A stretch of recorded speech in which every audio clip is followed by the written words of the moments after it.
first thing you need to know about becoming a real estate investor as opposed to being on the real estate agent side of things, if you're the buyer yourself, first question you have to ask is, are you paying cash for the property? Are you using a conventional loan for the property? Or are you using an investor loan for the property? Now, if you're using cash, it does not matter what entity name or what entity type you buy it in. You can buy it in your name. You can buy it in an LLC name. You can buy it in a partnership name, a limited partnership name. It really wouldn't matter because it's a cash transaction. However, so let's say you did buy it in your individual name for asset protection purposes, as well as succession planning purposes, I personally would, if I were buying it for cash, I would personally buy that property in my company's name. And the reason why is you're going to pay for you're going to pay transfer tax twice. The first time you buy it, and then the second time you transfer it to your company, you're going to pay transfer tax twice. And there's a small fee. Most attorneys, particularly if you have a relationship with an attorney, is going to charge you about $250 to $300 as transfer title. It's not a big deal. It's nothing complicated. It doesn't require a lot of legal work. They're not pulling new title. There's no owner's title policy issues, because it's this you as long as you are the owner of the entity you're transferring it to. So if you created XYZ LLC and you were transferring that property from your personal name to XYZ LLC, well, if XYZ LLC is going to own that property now, do you own XYZ LLC as a single member owner of that company, or are you in partnership where you've got someone else who's also a member of that LLC? Because you're basically divesting yourself of 100% ownership of the asset. So that's number one. So that's the first thing to consider is, how am I paying for the property? Now, if you are buying the property using a conventional loan, and when I say conventional loan, I'm talking about two different types of loans. Either a government-sponsored loan, FHA, VA, something like that, where the government's underwriting and sponsoring or insuring the deal for you and the lending for you. That the reason why people like using a conventional style of loan is because, now I hate using the word conventional. I like to say a government loan is going to allow you to put down a lower down payment to buy the home. So for example, if you're doing VA, you can get it with no money down. If you're doing FHA, you can get it with as little as 3.5% down, 3.5% down. So a lot of people who want to get into real estate investing may want to start with their own, they may want to start with a conventional loan, but a conventional loan requires that you be the occupant of that home. So you have to buy it as owner occupied as your primary residence. Now, there are exceptions to that, but we're not going to double click on the exceptions right now. I'm saying, generally speaking, a government sponsored loan is going to require you to be an actual owner occupant in the home for a minimum of 12 months. Now, after 12 months, you can convert it to an investment property. Great. Now, there's a new trend going on right now called house hacking. House hacking is when you buy a property on a conventional loan, you put 3.5% down. Let's say let's define single family home for a moment. A single family home does not mean a home that only a single family can live in. For loan purposes, a single family home can either be a single family residence that only one occupant of a family members live there, or two, it can be a duplex with a door on each side, private entrances, a triplex, 3 doors on various sides of the home with 3 entrances, or a quad. So you could literally buy a 4-unit apartment building that qualifies as a single family home for loan purposes. So you could go get a conventional loan for a quad that you know you're going to be renting out the other 3 units and still put only 3.5% down on it. And that's why house hacking can become a really huge benefit to you as a startup or a newbie investor, because as a newbie investor, you may not have a lot of money to put down on a property. And most investor loans for properties that are going to be investment deals require a minimum of 20% and sometimes as high as 25%. So just think, if you're buying a $400,000 house, and that's easy to do in Atlanta. If you're buying a $400,000 house and you got to put 25% down, that's $100,000 cash you got to come to the table with. Well, if you don't have $100,000, then you just limited your ability to buy that home. And I just missed my turn. But so I did. I literally just missed my turn. I meant to turn right there. So I'm going to do a U-turn. So if you were buying if you're buying a single family, a duplex, a triplex, or a quad, you can get a conventional loan, and you can only need to put down 3.5%. And by putting 3.5% down, you keep more money in your pocket, and now you can turn around and rent out those other spaces, the second unit, the third unit, or the fourth unit, get complete rental income on it. Or even if you bought a single family home and you live there by yourself as an owner occupant, you can have a roommate situation where they're paying half the rent for you or paying half the mortgage for you, thereby keeping more cash flow in your pocket. That's called house hacking. And house hacking is a great way for new people to get into real estate investing who may not have the means or the resources to put down 20 or 25%. Do you understand everything I just went over? I do. Okay. Let's change it up for a moment. I said that it depends on how you get in depends on how you title the property. This all started because you asked, do I put it in my name or a company name? Well, if you're using a conventional loan, meaning a government-sponsored loan, you are going to be required to put it in your individual name. You cannot transfer it to an entity. You just can't.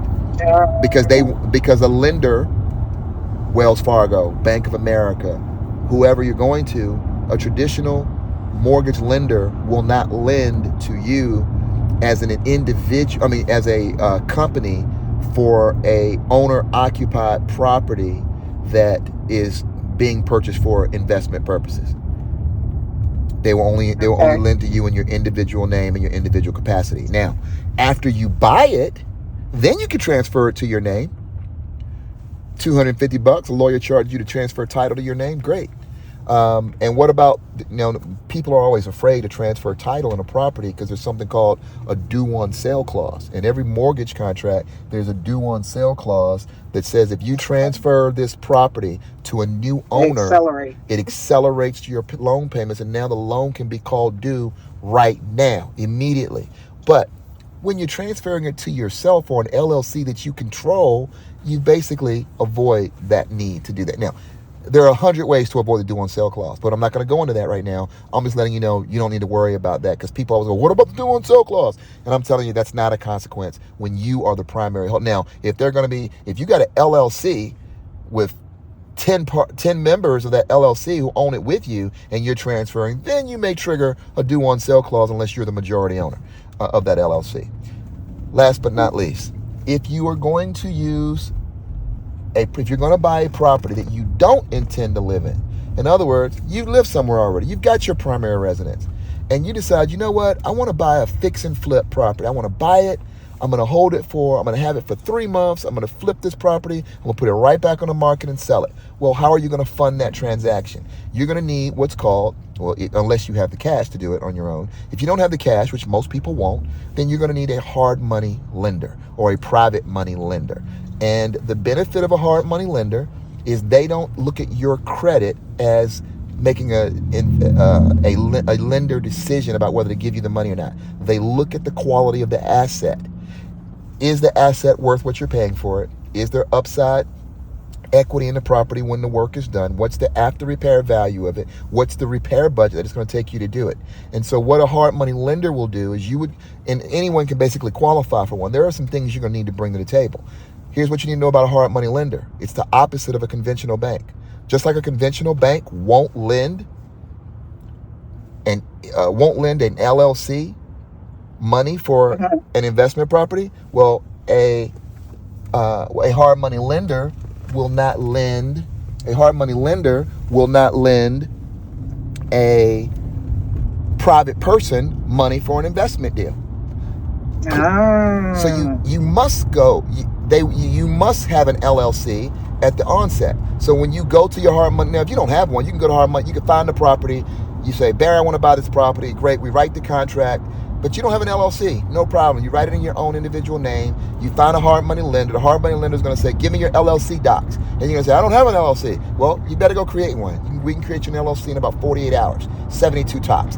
Have your corporate docs back from the state before the loan even closes. Now we amend the purchase and sale agreement to put your name on it. Put your company name on it. The company then acquires the property in the company name, and the hard money lender funds the deal to the company. And here's the beauty of hard money lending for people who want to get started in real estate investing. Hard money lenders, because they're not lending to you individually, lending to your company, it's not based on your credit. Now, will hard money lenders pull your credit? Absolutely. Some of them have rules, like you as an individual must not have filed bankruptcy in the last 5 years. Some places it may be 3 years. Most of them will fund you as long as you have at least a 550 credit score, or some of them may be a 620 credit score. It just depends on each individual lender has their own requirements. And there's also private money lenders, which I won't go into that. There's a subtle difference between the two. But for the most part, hard money, private money, either way, there are plenty of ways for you to get the deal. Now, what do you have to qualify? You're going to need to have, this is, again, guys, there's always exceptions, but generally speaking, you're going to need to have a minimum of 10% of cash reserves. So if you're buying a $200,000 property, well, 10% of 200,000 is 20 grand. So you need to have cash reserves that you can show on paper of $20,000. You also need to have 10% of your rehab budget. So your rehab budget, let's say, is $50,000. Well, 10% of 50,000 is 5,000. So 10% of your acquisition cost, 200 grand.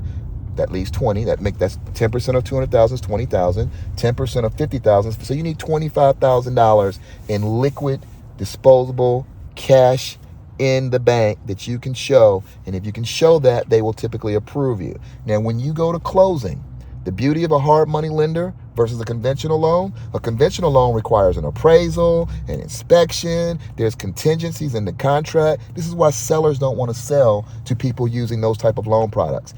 Hard money lending is almost like doing cash because they close in 7 to 10 days. Some lenders take a little longer, but most take 7 to 10 days. So it's almost like a cash deal, but it's still not, because what that lender is going to want to see is they're still going to order an appraisal. They're going to charge you about $600 for that appraisal, and you don't even get to see it. It only goes to them. Now, there are some lenders that may show it to you, but most won't. So now you're paying $600. So you're fronting $600 before you even get an approval on an appraisal, because what they want to know is two numbers. They want to know, what is the house worth right now versus what you're paying for it right now, and what is it going to be worth once you do the work versus what it is right now. And if the loan is there, a hard money lender will lend typically 80% of the loan amount or 65% of the loan amount, one or the other. Well, what's the difference between 80% lending versus 65% lending versus 90% lending? It all dictates how much money you're going to have to bring to the table. The lower the percentage that they will lend on, the more money you have. So if they're going to bring 90%, if they only want a 90% ARV, then 10% down. Or LTV, 10% down. If it's 80%, then 20% down. Do the math. Okay, it's that simple. So, and they will only lend to the entity. So your credit doesn't factor in. Only thing that matters is the asset worth it, and do you have the cash reserves to cover the down payment? That's it. Wow. Okay. Well, I'm ready. I found a house yesterday. Oh, well, great. Is that the one you sent me the picture of? No. Nope. All right. Well, there you go. Well, I have to sell my house first. Well, your house will be sold in the next 3 weeks. So, I would put a contract on the property. Is it through a wholesaler or is it through a private owner? No, it's on the MLS. Well, I'm not trying to discourage you. I'm not trying to talk you out of it. I'm trying to prepare you or give you some warnings about what you should look at before you jump into a house on an MLS. Okay. First of all, when people tell me they want to become a real estate investor and they find their house on the MLS, the first thing that happens to me is red flags. Not because anybody hearing this, I am not saying you can't find good deals on MLS. You absolutely can. All I'm saying is you need to do a little bit more digging and a little bit more due diligence than you would an off-market property. Now, keep in mind, guys, if you find an off-market deal, guess what? You still need to do diligence. You still need to do a little bit of digging. I'm just saying that MLS properties make me a little bit more cautious. Not because they're Okay. bad deals, they can be great deals. I want to make sure, because I'm going to see some comments saying, what do you mean? I found all my properties on the MLS. Well, great. That means you've really mastered the idea of double clicking on it, doing the proper due diligence, getting the proper inspections, learning the proper history. That means that you've mastered that. But if you haven't mastered that and you're new to this, all I'm saying is be careful. But you need to be careful with off-market and on-market deals. So the first reason I'm always curious is, in order to list on the MLS, it typically requires an agent. If it requires an agent, a licensed real estate professional, to list that property on the MLS. Well, what's wrong with that? Well, that means the seller has to pay that agent a percentage.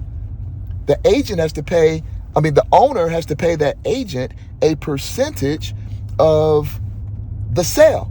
So if you buy the house for $200,000 and the listing agent who listed it, you bought it for $200,000, does the seller get $200,000? No.